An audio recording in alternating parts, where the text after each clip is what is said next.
Lord, take my lips and speak through them. Take our hearts, take our minds and think through them. Take our hearts and set them on fire with love for you. Through Christ our Lord. Amen.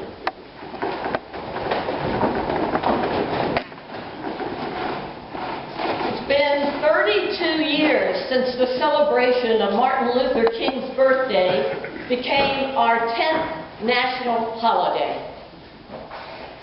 I've been ordained about half that time, which means I've been in a position to pay attention, particular attention, to the response of largely white parishes to this celebration of King. Whether it was in New Haven, or Las Vegas, or San Francisco, or Baltimore, the church's move has been pretty much the same. First, find a black preacher. Preferably a black Christian preacher. Even better, a black Episcopalian preacher. And best of all, a black Episcopalian priest. That used to be very hard. Now I figure we have an African-American presiding bishop, we must have hit the jackpot. If you couldn't recruit a black man, always a man, you could get away with ignoring it. After all, the holiday occurs on Monday, not Sunday. Or you could get a deacon, or maybe an assistant to preach, since they presumably would be expected to be concerned about justice. Whatever strategy was employed, it always felt like a gesture, a polite nod, like a gentleman doffing his hat in the presence of a lady, like in the old movies. On a more personal level, I can't remember whether I have ever preached on a Sunday designated Martin Luther King Sunday. If I have, it must have been uncomfortable. I know I have never been to a Martin Luther King celebration on this designated Monday, though I've certainly appreciated having a long weekend over the years. Somehow the holiday didn't seem to be about me, a person with pinkish skin. It pertained more to those with brownish skin. But this year is different for me. It's different because of the conversations that began here last spring. The conversations pursued by the group calling itself Peel. People embracing equality with love. This year I am, as the expression goes, more woke, more aware of the dramatic injustices in our society and of my thoughtless compliance with these injustices. I am becoming more and more restless with the assumptions I have held for most of my life.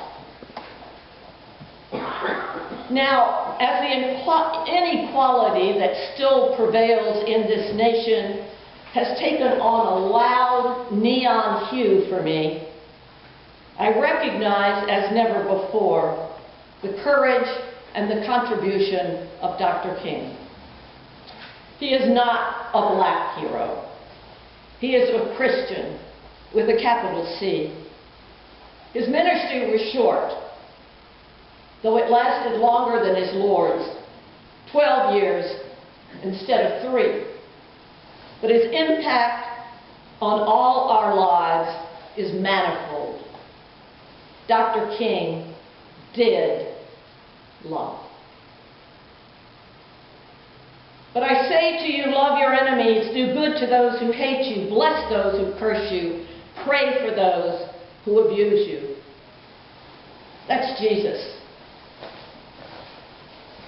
He Here's Martin Luther King in a Christmas sermon he preached just 4 months before he was killed.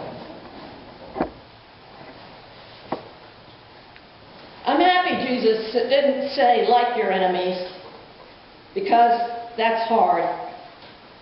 I can't like anybody who would bomb my home. I can't like anybody who would exploit me. I can't like them, but I can't like anyone who threatens to kill me day in and out. But Jesus reminds us that love is greater than liking. Love is understanding, creative, redemptive goodwill toward all. And I think this is where we are as a people in our struggle for racial justice. We must never let up in our determination to remove every vestige of segregation and discrimination from our nation. But we shall not, in the process, relinquish our privilege to love.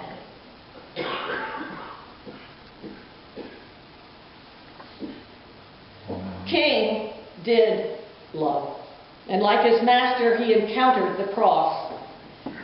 I ran across a profile of King in an early Lent Madness pamphlet.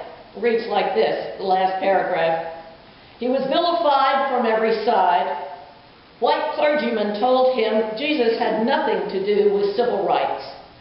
Young black power leaders repudiated his dream of a non-segregated, non-violent world. A black woman stabbed him at a Harlem book signing, and a white man shot him in Memphis. King did love. And love changed our world. Love opened doors. As King said, the stirring message of this age is that mass, nonviolent, direct action is not a peculiar device for Negro agitation. Rather, it is a method for defending freedom and democracy, and for enlarging these values for the benefit of the whole society. Somebody informed just a few women about that, and we'll see a lot of them on Saturday.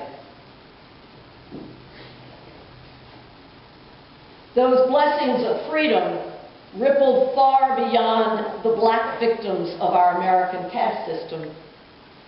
As Pulitzer Prize-winning author Taylor Branch wrote, parallel tides opened for the first female students at some universities and most private colleges.